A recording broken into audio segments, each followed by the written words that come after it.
Minha nora me liga. Ou melhor, acha que está ligando para outra pessoa. E eu ouço tudo.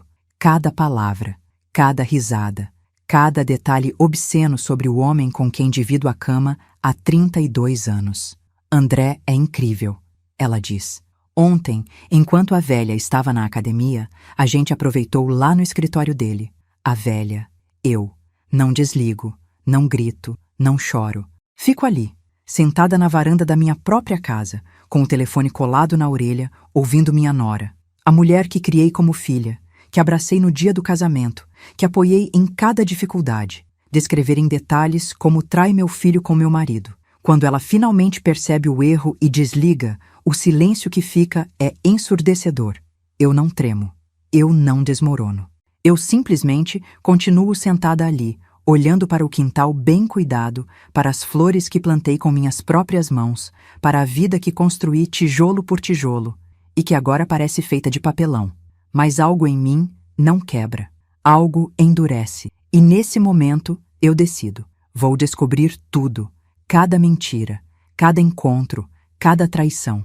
E então, quando souber de tudo, vou destruir essa farsa com a mesma calma com que cuidei dela durante todos esses anos. Porque quem acha que uma mulher de 58 anos é invisível, está prestes a descobrir o quanto estava errado. Antes de continuarmos, por favor, inscreva-se no canal e deixe nos comentários de onde você está nos ouvindo. Meu nome é Sandra. Tenho 58 anos. 2 estrias de expressão ao redor dos olhos que ganhei de tanto rir, e um casamento que achava sólido como concreto. Sou professora de literatura aposentada, mãe de Marcos, sogra de Carolina e esposa de André. Um empresário de sucesso que sempre me fez acreditar que éramos um time. Moramos em Belo Horizonte, num bairro tranquilo de classe média alta. Nossa casa é ampla, com um jardim que cuido pessoalmente e uma varanda onde costumo tomar café pela manhã, lendo algum romance enquanto o sol nasce sobre as montanhas ao fundo. Foi exatamente ali, naquela manhã de quinta-feira, que meu mundo desabou. Eu estava terminando meu café quando o telefone tocou. Era Carolina. Atendi sem pensar muito. Ultimamente, ela ligava com frequência, sempre carinhosa, sempre próxima. Sogra, ela me chamava, com aquele jeitinho doce que me fazia sentir querida. Mas dessa vez, algo estava diferente. Ela não disse, "Oi, Sandra", nem "Como você está?". A ligação simplesmente conectou, e eu ouvi vozes abafadas, como se o telefone estivesse no bolso ou na bolsa. Som de trânsito, buzinas, e então, clara como cristal, a voz dela. "Sério, Dani, eu nem acredito que isso está acontecendo." Fiquei em silêncio. Pensei em desligar. Era óbvio que tinha sido um engano, mas algo me segurou. Talvez intuição. Talvez aquele sexto sentido que toda mulher tem quando algo não está certo. "É surreal", ela continuou, rindo baixo. Eu com o sogro. Quem diria, né? Meu coração parou. "Não", eu pensei. "Não pode ser." "Ontem foi demais", ela disse. E a voz dela tinha um tom que eu nunca tinha ouvido antes. Íntimo. Excitado. A gente ficou até tarde no escritório dele. A Sandra tinha saído para uma academia, então rolou lá mesmo, na mesa dele. Foi intenso. Eu não consegui respirar. A mesa dele. O escritório em casa. O lugar onde André passa horas trabalhando, onde eu levo café, onde às vezes sento ao lado dele para conversar sobre o dia. "E o Marcos não desconfia de nada?", a amiga perguntou do outro lado da linha. Carolina riu. Um riso leve, despreocupado. "Nada. Ele é tão previsível. Chega do trabalho, janta, assiste TV e dorme. Nem percebe quando eu saio para encontrar amigas. E a Sandra? Coitada. Ela é tão certinha, tão ingênua. Acha que o marido dela é um santo. Coitada. Ingênua." Eu apertei o telefone com tanta força que meus dedos ficaram brancos. "Mas você não sente culpa?", a amiga perguntou, com um tom que parecia mais curioso do que julgador. "Culpa?", Carolina soltou uma risada seca. "Olha, Dani, eu me casei muito nova. Tinha 23 anos. Achei que o Marcos era o amor da minha vida. Mas ele é, sei lá, apagado. Trabalha demais, não me vê. Não me toca como antes. E o André? Ele é tudo que o Marcos não é. Maduro, interessante, sabe o que quer. Me olha de verdade." Meu estômago revirou. "E ele fala de largar a Sandra?", a amiga insistiu. Houve uma pausa longa demais. Ele diz que sim, que está cansado, que o casamento deles já acabou faz tempo, que ela só não percebeu ainda. Eu fechei os olhos. 32 anos. 32 anos de casamento, de parceria, de cuidado mútuo. E ele dizia que tinha acabado, que eu não tinha percebido? E você acredita nele? A amiga perguntou, cética. Carolina suspirou. Eu quero acreditar, mas sei lá. Às vezes tenho medo de estar sendo idiota. Afinal, ele tem 60 anos, é casado há mais de 3 décadas. Será que ele realmente vai largar tudo? 60 anos. André tem 60 anos. E Carolina tem 28. 28. A mesma idade que eu tinha quando dei à luz Marcos. Bom, a amiga disse, só não deixe o Marcos descobrir. Ele ia surtar. Imagina. Carolina riu. Ele ia querer matar o próprio pai. Mas relaxa, ele não vai descobrir. A gente é super cuidadoso. Foi então que ouvi um barulho abafado, como se ela tivesse mexido na bolsa. Ai, meu Deus! Carolina disse de repente. Eu liguei sem querer. Espera, para quem eu liguei? Houve um silêncio. E então, a voz dela, agora trêmula. Sandra, eu prendi a respiração. Não fiz um único ruído. Sandra, você está aí? Silêncio. Meu coração batia tão forte que eu tinha certeza de que ela conseguiria ouvir. Oi? Alô? Continuei em silêncio absoluto, segurando o telefone com força. Ouvi um suspiro aliviado do outro lado. Ah, deve ter caído a ligação. Que susto! E então ela desligou. Fiquei ali sentada, o telefone ainda na mão, tremendo. Ela não sabia. Ela achava que eu não tinha ouvido nada, mas eu tinha ouvido tudo. E agora tinha uma vantagem, o elemento surpresa. Fiquei ali sentada, olhando para o jardim. As rosas estavam floridas, as hortênsias, lindas como sempre. O dia estava ensolarado, típico de Belo Horizonte no início de maio, com aquele céu azul limpo e o ar seco que anuncia o inverno. Mas dentro de mim, tudo era escuro. Eu não chorei, não naquele momento. Eu simplesmente me levantei, guardei o telefone no bolso da calça de moletom e entrei em casa. A sala estava impecável. Os móveis que escolhi com tanto cuidado, as fotos de família na estante, o tapete persa que compramos numa viagem a Istambul há 10 anos. Tudo no lugar. Tudo perfeito. Mas era tudo mentira. Subi as escadas devagar e parei na porta do escritório de André. A porta estava fechada. Ele estava em uma reunião online. Eu podia ouvir a voz dele, confiante, articulada, profissional. Aquela voz que eu amava. Aquela voz que mentia para mim todos os dias. Apoiei a mão na maçaneta, mas não abri. Não ainda. Não daquele jeito, porque se eu abrisse aquela porta agora, se eu gritasse, se eu chorasse, se eu jogasse na cara dele tudo que tinha acabado de ouvir, ele ia negar. Ou pior, ia me fazer sentir louca, dramática, exagerada. Não, eu não ia dar a ele esse poder. Desci as escadas, voltei para a varanda, peguei meu celular e comecei a pensar. Pensar com clareza, com frieza. Eu precisava de provas. Não bastava o que tinha ouvido. Eu precisava de mais. Datas, mensagens, evidências concretas que ele não pudesse negar. E então, quando eu tivesse tudo, ia confrontá-lo. Não sozinha, na frente de quem precisava saber, na frente do nosso filho.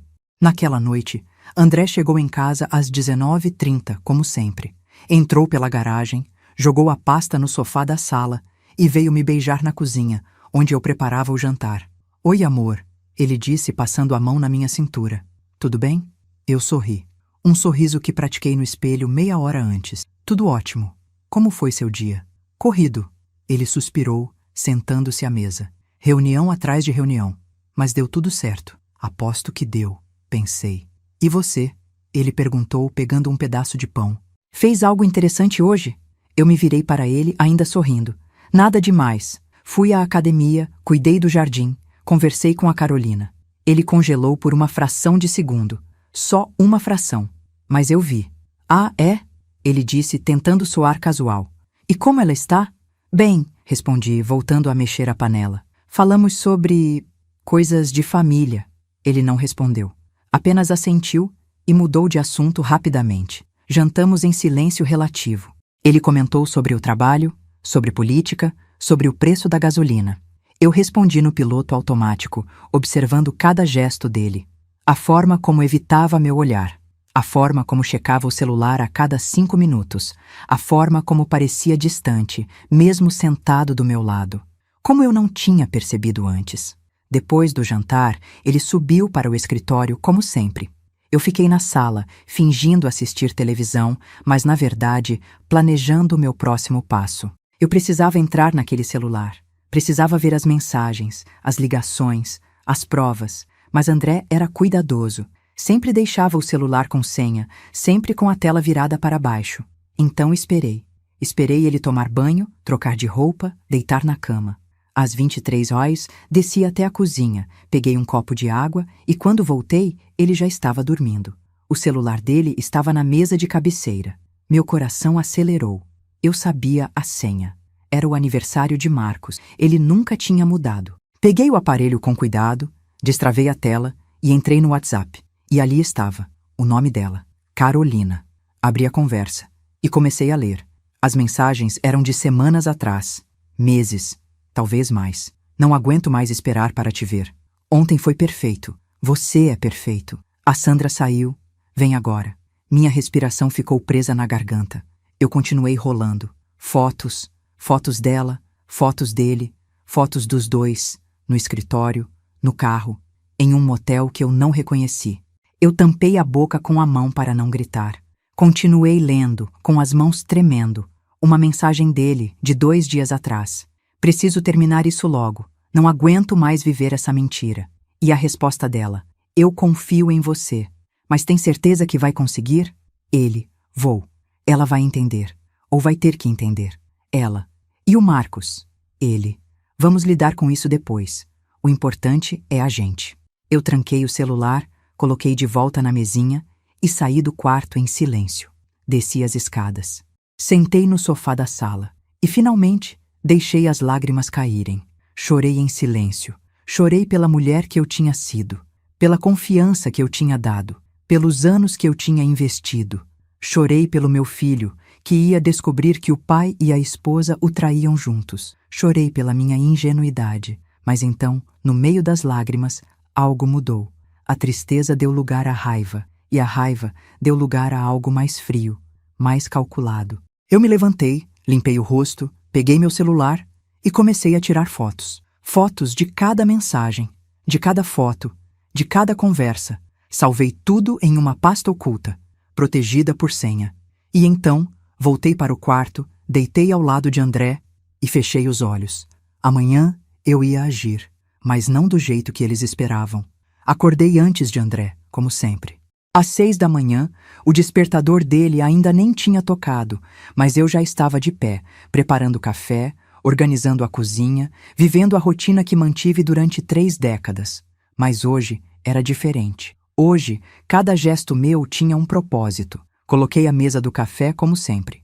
Pães frescos, queijo Minas, geleia de goiaba, frutas picadas. Tudo do jeito que ele gosta. Tudo perfeito, porque eu não ia dar a ele nenhuma razão para desconfiar.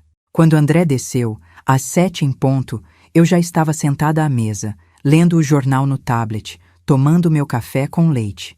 Bom dia, ele disse, me dando um beijo rápido na testa. Eu sorri. Bom dia, amor. Ele se serviu, sentou-se na minha frente e começou a checar os e-mails no celular enquanto comia, como sempre. Eu observei. Observei a forma como ele segurava o aparelho, a forma como seus dedos deslizavam pela tela, a forma como, de vez em quando, um sorriso discreto aparecia no canto da boca dele. Ela estava mandando mensagem. Tenho certeza. Você tem algum compromisso importante hoje? Perguntei casual. Ele levantou os olhos. Tenho uma reunião às 10 e outra à tarde. Por quê? Só curiosidade, respondi, dando de ombros. Pensei em sair para almoçar com a Beatriz. Faz tempo que não a vejo. Beatriz era minha melhor amiga desde a faculdade, uma das poucas pessoas em quem eu confiava de verdade. Ah, que bom, André disse voltando ao celular. Aproveita, você tem saído pouco. Sim, André, tenho saído pouco, porque passei os últimos anos cuidando desta casa, desta família, de você. Mas não disse nada, apenas sorri de novo. Ele terminou o café, subiu para trocar de roupa e às 8 horas já estava saindo pela porta da garagem. Assim que ouvi o carro dele sair, peguei meu celular e liguei para Beatriz. Ela atendeu no segundo toque.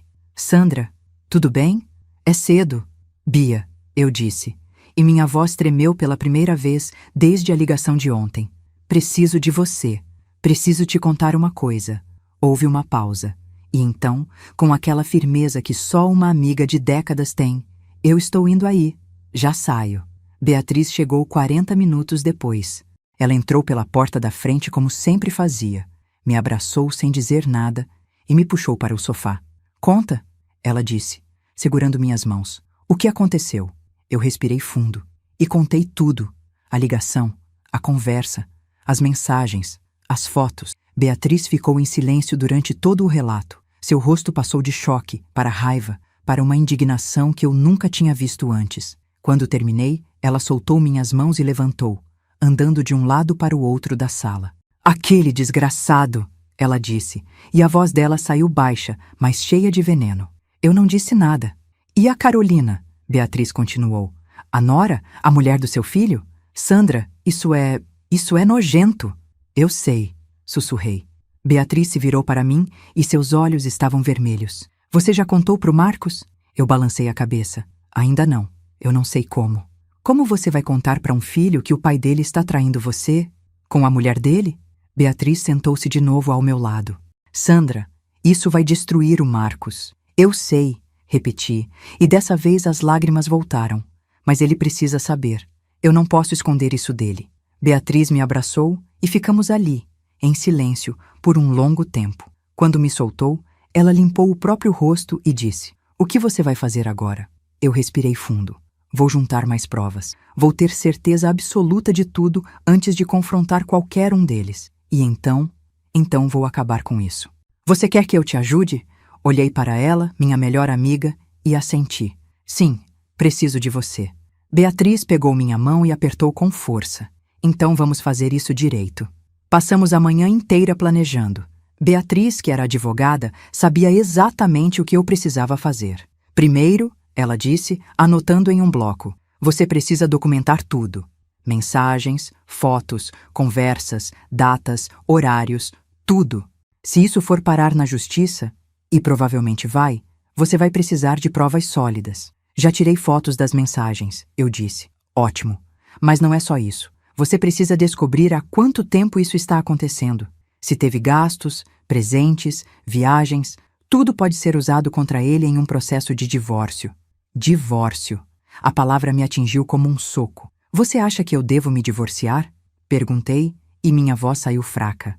Beatriz me olhou com aquela sinceridade brutal que só os verdadeiros amigos têm. Sandra, você realmente acha que dá para continuar com ele depois disso? Eu não respondi, porque no fundo eu sabia a resposta. Outra coisa, Beatriz continuou. Você vai precisar proteger seu patrimônio. Vocês têm bens em comum? A casa está no nome dos dois. Temos uma conta conjunta, mas André tem contas próprias também. E ele tem a empresa. Você sabe quanto tem nessas contas? Balancei a cabeça. Ele sempre cuidou da parte financeira. Beatriz suspirou. Isso pode ser um problema, mas vamos resolver. Você vai precisar de um advogado, Sandra, um bom. Você pode me representar? Ela sorriu. Claro que sim, mas primeiro vamos juntar essas provas. Nas semanas seguintes, me tornei uma pessoa que eu não conhecia. Comecei a observar tudo, cada movimento de André, cada saída, cada ligação.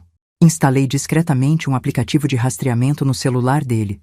Beatriz conseguiu através de um contato dela na área de tecnologia. Era legal? Não. Mas naquele momento, eu não me importava. Descobri que ele e Carolina se encontravam pelo menos 3 vezes por semana. Às vezes no escritório dele, quando eu não estava em casa. Às vezes em um motel na saída para Contagem. Às vezes no apartamento que ela e Marcos alugavam no bairro Savassi. No apartamento do meu filho. Na cama do meu filho. A descoberta me deixou enjoada por dias. Comecei a checar os extratos bancários. Descobri transferências regulares para a conta de Carolina. Pequenas, discretas, mas constantes. R$ 500 aqui, 1.000 ali. Sempre com descrições genéricas. Ajuda, presente, colaboração. Ele estava bancando a amante, com o dinheiro que construímos juntos. Uma tarde, enquanto André estava no trabalho, entrei no escritório dele. Revirei gavetas, papéis, documentos e encontrei um contrato de aluguel. Um apartamento, em Lourdes, um bairro nobre de Belo Horizonte, no nome dele. Abri o contrato com as mãos tremendo. A data de início, 6 meses atrás. Ele tinha alugado um apartamento, para eles. Fotografei tudo, cada página, cada detalhe, e então coloquei tudo de volta exatamente como estava. Marcos ligou numa quinta-feira à noite. Oi, mãe, tudo bem? A voz dele, sempre tão animada, me partiu o coração. Oi, meu filho, tudo ótimo. E você? Bem, olha, eu e a Carol queríamos passar aí no sábado. Faz tempo que a gente não almoça junto. Meu estômago revirou, mas mantive a voz firme. Claro, meu amor, vou preparar aquela lasanha que você gosta. Perfeito. A Carol também adora. Aposto que adora, pensei. Mãe, ele disse, e a voz dele ficou mais suave. Você está bem mesmo? Parece diferente. Eu sorri, mesmo ele não podendo me ver. Estou ótima, Marcos. Só um pouco cansada, mas estou bem. Tem certeza? Absoluta. Quando desliguei, olhei para André, que estava sentado no sofá, assistindo televisão, completamente alheio, e pensei, sábado vai ser o dia. Prepare o almoço com o mesmo cuidado de sempre. Lasanha, salada, pão de alho, sobremesa. Coloquei a mesa na varanda, onde sempre comíamos quando o tempo estava bom. Marcos e Carolina chegaram ao meio-dia. Ele, com aquele sorriso largo, abraçou André e depois a mim. Oi, mãe, que saudade! Eu o abracei com força, talvez forte demais, porque sabia que, em algumas horas, tudo ia mudar. Carolina me cumprimentou com 2 beijos, como sempre, sorridente, carinhosa. Oi, Sandra, como você está? Bem, eu disse, olhando diretamente nos olhos dela. E você? Ela sorriu. Ótima, mentirosa. Almoçamos, conversamos, riram. André contou histórias do trabalho. Marcos falou sobre um projeto novo. Carolina elogiou a comida. Eu observei cada troca de olhares entre eles, cada toque discreto, cada sorriso cúmplice. E ninguém percebeu. Ninguém percebeu que eu sabia de tudo. Quando terminamos de comer, Marcos foi ao banheiro. Foi então que André e Carolina trocaram uma mensagem. Eu vi de relance o celular dele vibrando na mesa. Peguei meu celular e enviei uma mensagem para Beatriz. É agora. Marcos voltou e eu me levantei. Gente, eu disse, e minha voz saiu calma, mas firme. Antes de vocês irem embora, eu preciso falar uma coisa. André me olhou, surpreso. O que foi, Sandra? Eu olhei para Marcos. Meu filho, meu menino. Marcos, eu disse, senta aqui, por favor, isso é importante.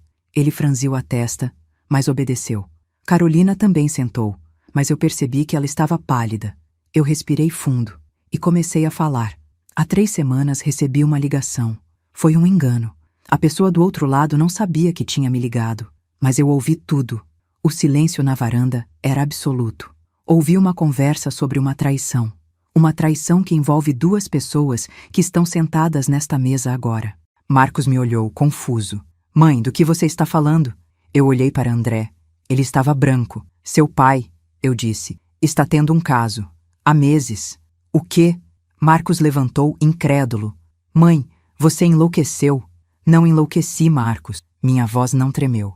E a pessoa com quem ele está tendo esse caso é a Carolina. O mundo parou. O silêncio que se seguiu foi ensurdecedor.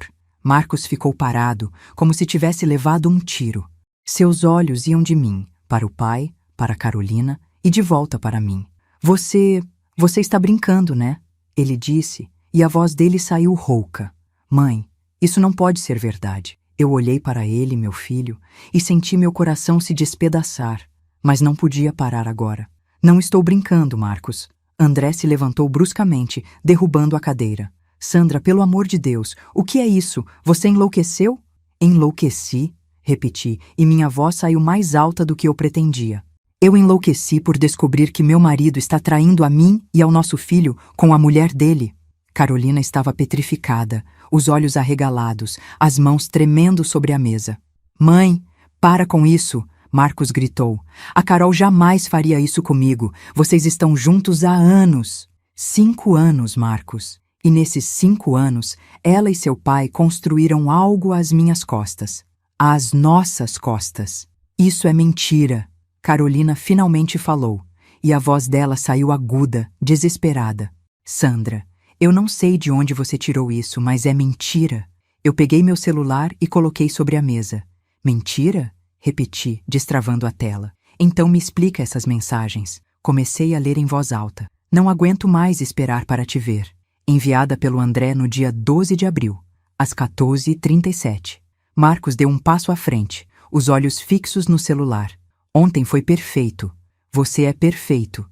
Enviada pela Carolina no dia 15 de abril, às 22h15. Para! André gritou. Sandra, para com isso agora! Mas eu não parei. A Sandra saiu. Vem agora. Dia 20 de abril, 18h02. Você sabe o que aconteceu nesse dia, André? Eu tinha ido à consulta da ginecologista. E você aproveitou para trazê-la aqui, na nossa casa, no nosso quarto. A voz de Marcos saiu quebrada. Pai, diz que isso não é verdade. André abriu a boca, mas nada saiu. Pai! Marcos gritou. E agora ele estava chorando. Diz que a mãe está mentindo. André olhou para o filho e eu vi. Vi o momento exato em que ele percebeu que não tinha como negar. Marcos, ele começou, mas a voz falhou. Não, Marcos disse recuando. Não, isso não pode estar acontecendo. Ele se virou para Carolina e a expressão dele era de horror puro. Carol, fala alguma coisa. Fala que isso é mentira. Carolina estava chorando agora, lágrimas escorrendo pelo rosto. Marcos, eu não queria que fosse assim. Não queria que fosse assim? Ele repetiu, incrédulo. Você está confirmando? Marcos, por favor, me deixe explicar. Explicar o quê? Ele gritou, e eu nunca tinha visto meu filho daquele jeito. Você está tendo um caso com meu pai? Com meu pai? Filho, acalma. André tentou se aproximar, mas Marcos o empurrou. Não me toca! Ele gritou. Não chega perto de mim. Marcos olhou para nós três, para mim, para o pai, para minha esposa, e então saiu correndo. Ouvi a porta da frente bater com força, o som do carro dele ligando, e então, silêncio. Carolina afundou na cadeira, soluçando. André ficou parado, as mãos na cabeça, em pânico, e eu apenas respirei. Porque a verdade, por mais dolorosa que fosse, finalmente tinha vindo à tona. André foi o primeiro a se mexer. Ele pegou as chaves do carro e saiu atrás de Marcos, sem dizer uma palavra para mim. Fiquei sozinha com Carolina. Ela levantou o rosto, vermelho, inchado, destruído. Sandra, eu sinto muito. Ela sussurrou. Eu sinto muito. Eu a olhei. Olhei para aquela mulher que eu tinha acolhido como filha, que eu tinha amado como família. Você sente muito? Repeti, e minha voz saiu gelada. Você sente muito por quê, Carolina? Por ter sido descoberta? Não, porque você não sentiu quando estava na minha cama, quando estava no meu sofá, quando estava destruindo a minha família. Eu não queria destruir nada, ela gritou. Eu me apaixonei, Sandra. Eu não planejei isso. Você se apaixonou. Repeti, quase rindo. Você se apaixonou pelo sogro, pelo marido da mulher que te recebeu de braços abertos, pelo pai do homem com quem você casou. Carolina enterrou o rosto nas mãos. Eu sei que não tem desculpa. Eu sei que o que eu fiz foi horrível, mas eu não consegui evitar. Não conseguiu evitar? Minha voz subiu. Você teve 1000 oportunidades de parar, Carolina. 1000. E escolheu continuar. Escolheu mentir. Escolheu trair meu filho todos os dias. Eu amo ele, ela gritou desesperada. Eu amo o Marcos, mas o André, ele me deu atenção. Ele me ouvia. O Marcos estava sempre ocupado, sempre cansado, sempre distante. Então a culpa é do Marcos? Perguntei incrédula. O Marcos trabalha feito um condenado para sustentar vocês dois e a culpa é dele? Não, eu não quis dizer isso. Sai da minha casa. Ela me olhou, em choque. O quê? Sai, repeti, e cada palavra saiu como uma lâmina. Sai da minha casa agora. Carolina se levantou, trêmula, pegou a bolsa. E antes de sair, virou-se para mim uma última vez. Sandra, eu nunca quis te machucar. Eu a encarei, mas machucou. E agora você vai ter que viver com isso. Ela abriu a boca como se fosse dizer mais alguma coisa, mas desistiu. Saiu pela porta da frente e eu a ouvi caminhar até o carro. Quando o som do motor se afastou, eu finalmente desabei. Sentei no chão da sala, encostei as costas na parede e chorei. Chorei por tudo que eu tinha perdido, pelo casamento, pela confiança. pela família que eu achava que tinha. Chorei pelo meu filho, que agora carregava uma dor que eu não podia curar. E chorei por mim, pela mulher que eu fui, pela mulher que eu ainda precisava aprender a ser. André voltou 2 horas depois. Entrou devagar, como se estivesse pisando em vidro. Eu estava sentada no sofá, esperando. Ele não quis falar comigo, André disse, a voz baixa. Gritou comigo, me xingou e disse que nunca mais quer me ver. Eu não respondi. Sandra. Ele começou, mas eu levantei a mão. Não, eu disse. Não vem com desculpa. Não vem com justificativa. Eu não quero ouvir. Mas eu preciso explicar. Explicar o quê, André? Minha voz saiu firme, controlada. Que você traiu 32 anos de casamento com a mulher do nosso filho? Que você destruiu a nossa família? Que você me fez de idiota durante meses? Eu nunca quis te fazer de idiota, ele disse, e pela primeira vez vi lágrimas nos olhos dele. Eu me perdi, Sandra. Eu não sei como isso aconteceu. Você se perdeu? Repeti, e ri. Um riso amargo, sem humor. Você não se perdeu, André. Você escolheu. Escolheu cada mentira, cada encontro, cada traição. Eu sei, ele sussurrou. Eu sei, e eu sinto muito. Você sente muito, eu disse, e me levantei. Sabe o que eu sinto, André? Eu sinto nojo. Nojo de você. Nojo de mim por não ter percebido antes. E nojo dessa situação toda. Ele deu um passo em minha direção. Sandra, por favor, a gente pode resolver isso. A gente pode... Resolver? Eu o interrompi. Não tenho o que resolver, André. Acabou. Não diz isso. Acabou, repeti, mais firme. Nosso casamento acabou. E você vai sair dessa casa. Ele me olhou em choque. Você está me expulsando? Estou. Você tem até amanhã para juntar suas coisas e sair. Sandra, essa casa é minha também. Não me importa, eu disse, e a frieza na minha voz me surpreendeu. Você vai sair. E se não sair por bem, vai sair por mal. Porque eu já conversei com minha advogada. E ela me garantiu que, com as provas que eu tenho, você não vai conseguir ficar com nada. André abriu a boca, mas nada saiu. E outra coisa, continuei. Você vai ligar para o Marcos, vai se desculpar. E vai deixar ele em paz até ele decidir se quer ou não ter você na vida dele. Ele é meu filho.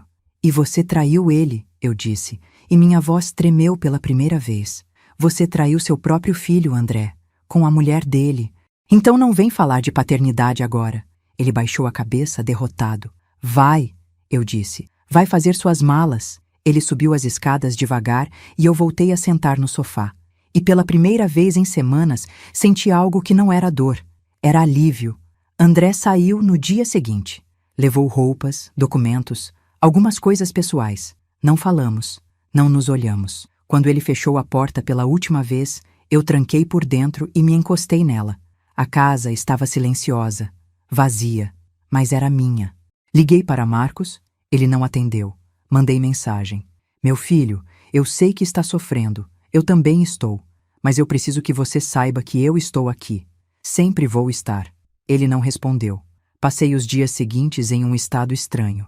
Não exatamente triste. Não exatamente aliviada. Apenas vazia. Beatriz vinha todos os dias. Me fazia comer. Me fazia sair de casa. Me fazia lembrar que eu ainda estava viva. Você fez a coisa certa. Ela disse uma tarde, enquanto tomávamos café na varanda. Sei que dói, mas você fez o certo. Será? Perguntei olhando para o jardim. Às vezes eu me pergunto se não deveria ter guardado isso para mim. Pelo menos o Marcos não estaria sofrendo. Sandra, Beatriz pegou minha mão. O Marcos merecia saber a verdade, assim como você. Esconder não ia proteger ninguém.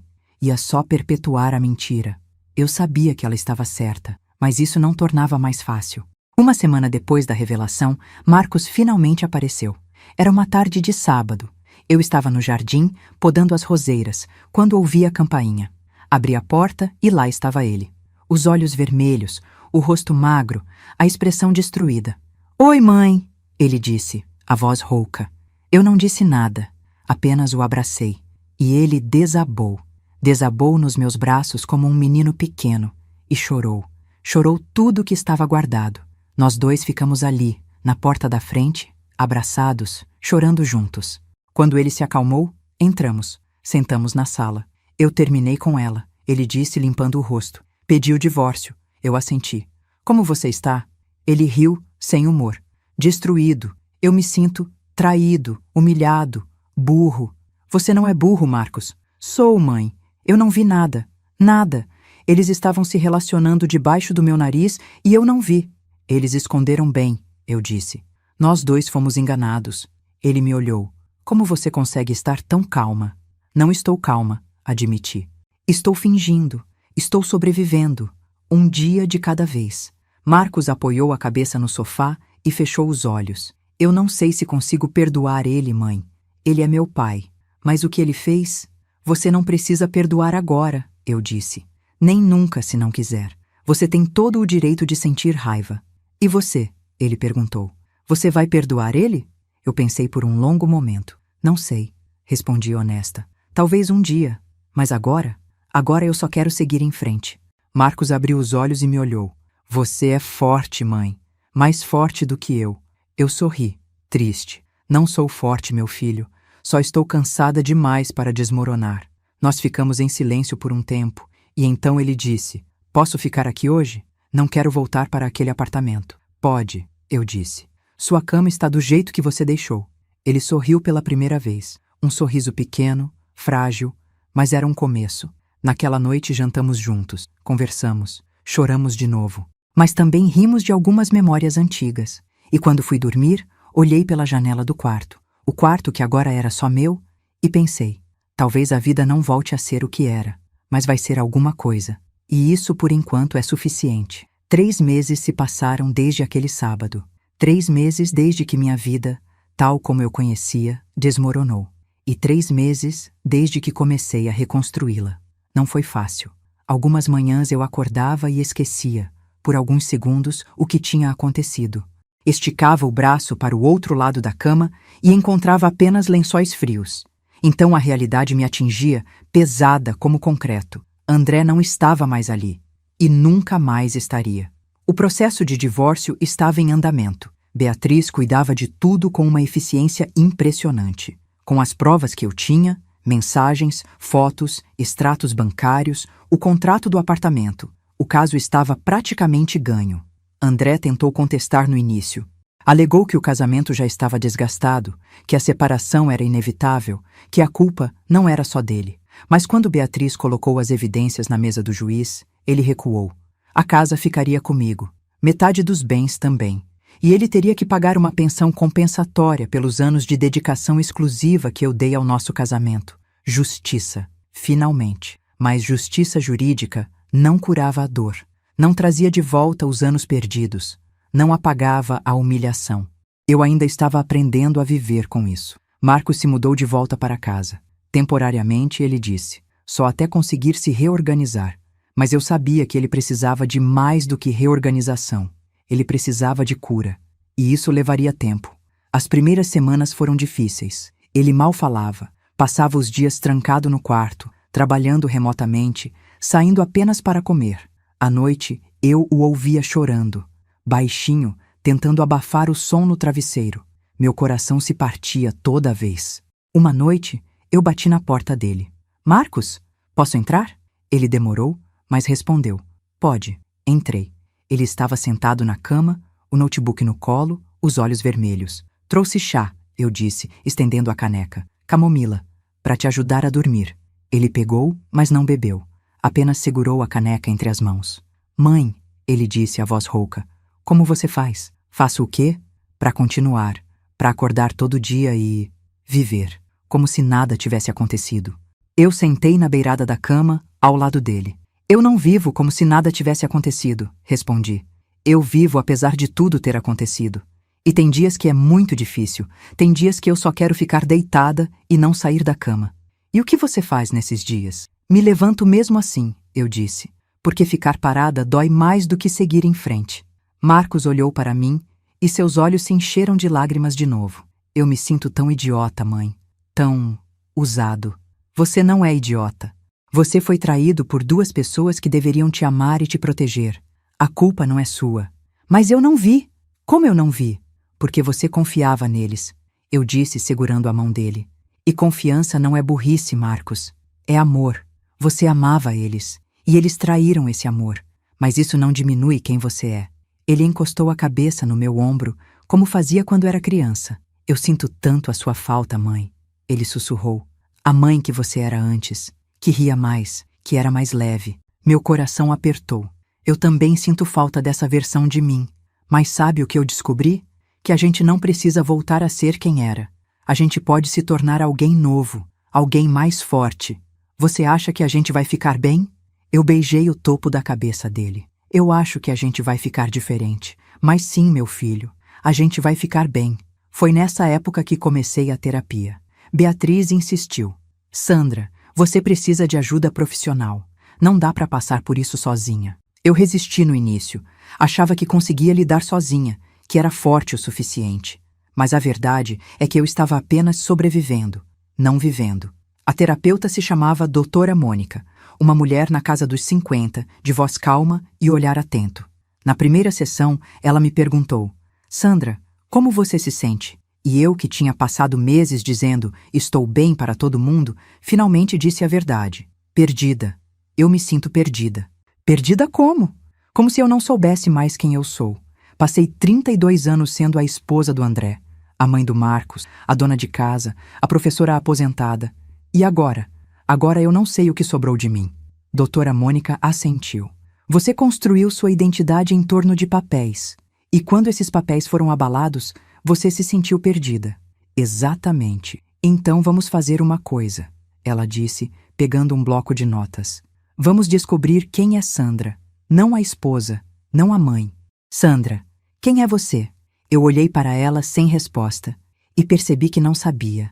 As sessões com Doutora Mônica se tornaram meu refúgio, um espaço onde eu podia ser honesta, vulnerável, sem medo de julgamento. Nas semanas seguintes, começamos a desconstruir os papéis, as expectativas, as máscaras que eu tinha usado por tanto tempo.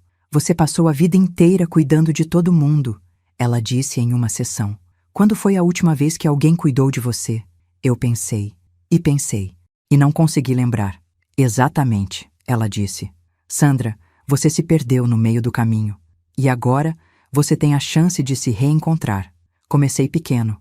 Voltei a fazer coisas que eu gostava, coisas que tinha abandonado.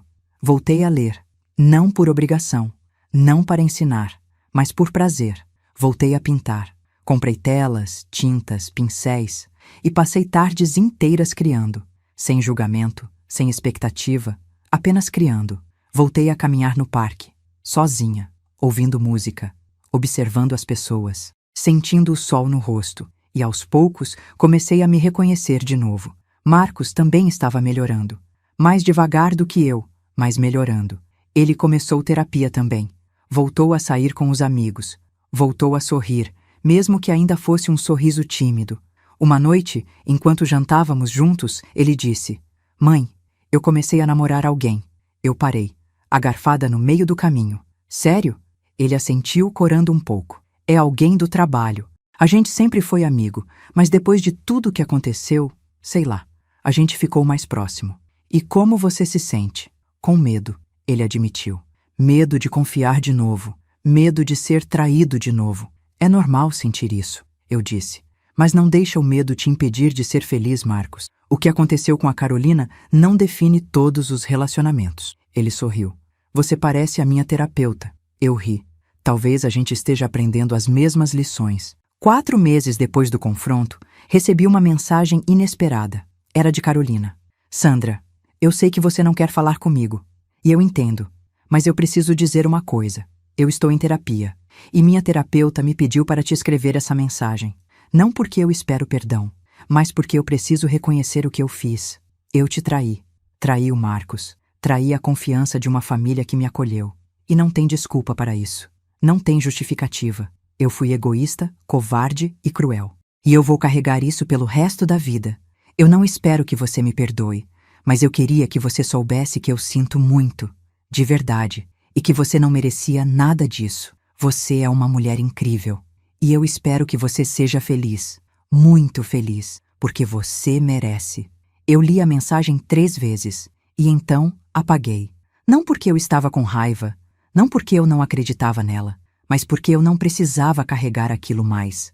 Eu não precisava do arrependimento dela para seguir em frente. Eu já estava seguindo. André tentou falar comigo algumas vezes, ligações, mensagens, até apareceu na porta de casa uma vez. Eu não atendi. Beatriz cuidava de toda a comunicação necessária para o divórcio. Eu não precisava mais falar com ele, e não queria. Uma tarde, Marcos me perguntou: "Você ainda ama o papai?" Eu pensei por um longo tempo antes de responder. "Eu amei", eu disse. "Amei por muitos anos. Mas amor não é suficiente, Marcos. Amor sem respeito, sem lealdade, sem honestidade. Não é amor, é ilusão. E você consegue perdoar ele? Um dia, talvez. Não por ele, mas por mim. Porque carregar mágoa dói, e eu já sofri o suficiente." Marcos assentiu, pensativo. "Eu não sei se eu consigo." "Não precisa", eu disse. "Cada um tem seu tempo e seu processo. Não se force a perdoar se você não está pronto." 6 meses depois daquele sábado fatídico, o divórcio foi finalizado. Eu estava na sala de audiências com Beatriz. André estava do outro lado, com o advogado dele. O juiz leu a sentença. Declarou o fim do casamento. Dividiu os bens. Estabeleceu a pensão. E então disse: "Estão divorciados." Eu respirei fundo e senti alívio, não felicidade, não tristeza, apenas alívio. Saí do tribunal com Beatriz. Ela me abraçou. "Você conseguiu", ela disse. "Está livre, livre." A palavra ecoou na minha mente. Eu estava livre, livre da mentira, livre da traição, livre de um casamento que não existia mais e livre para recomeçar. Hoje, 1 ano depois da ligação que mudou tudo, estou sentada na mesma varanda onde tudo começou. As roseiras estão floridas, o sol está nascendo sobre as montanhas, o café está quente na xícara. Marcos se mudou para um apartamento próprio, está namorando sério, e pela primeira vez em meses eu o vi verdadeiramente feliz. Eu também estou diferente. Cortei o cabelo, mudei o guarda-roupa, voltei a dar aulas, não em escola, mas em um projeto voluntário de alfabetização de adultos. Conheci pessoas novas, fiz amizades novas e aprendi a viver sozinha. Não por falta de opção, mas por escolha, porque sozinha não significa solitária. Sozinha significa livre. André? Soube por Marcos que ele está morando no apartamento que alugou para Carolina. Eles não estão mais juntos. Ela o deixou alguns meses depois do divórcio, quando percebeu que ele não era o príncipe encantado que ela imaginou. Não senti pena, não senti raiva, não senti nada, porque ele não faz mais parte da minha vida. E isso é libertador. Às vezes, as pessoas me perguntam se eu me arrependo de ter revelado tudo, se não teria sido mais fácil fingir que não sabia. E eu sempre respondo a mesma coisa: não, porque viver na mentira não é viver, é apenas existir. E eu merecia mais do que isso. Meu filho merecia mais do que isso. Claro que dói. Claro que há dias difíceis, dias em que a solidão pesa, dias em que eu me pergunto se vou encontrar amor de novo, se vou confiar de novo. Mas então eu olho para tudo que construí nesse último ano, para a mulher que eu me tornei, para a força que encontrei dentro de mim, e percebo que não preciso de alguém para me completar. Eu já estou completa. Hoje à tarde, vou encontrar Beatriz para almoçar. Vou ao teatro à noite com o grupo de voluntários. E amanhã vou começar um curso de História da Arte que sempre quis fazer. Minha vida não é perfeita, mas é minha. E pela primeira vez em muito tempo, isso é suficiente. Eu sou Sandra, tenho 59 anos e estou recomeçando. Não porque tudo se resolveu, mas porque eu decidi que mereço uma segunda chance. E dessa vez, vou viver por mim. Se você está passando por algo parecido, saiba, você não está sozinha. Você é mais forte do que imagina e merece ser feliz. Sempre. Obrigada por acompanhar minha história. Deixe seu like, se inscreva no canal e nos conte nos comentários. O que você faria no meu lugar? Até a próxima história.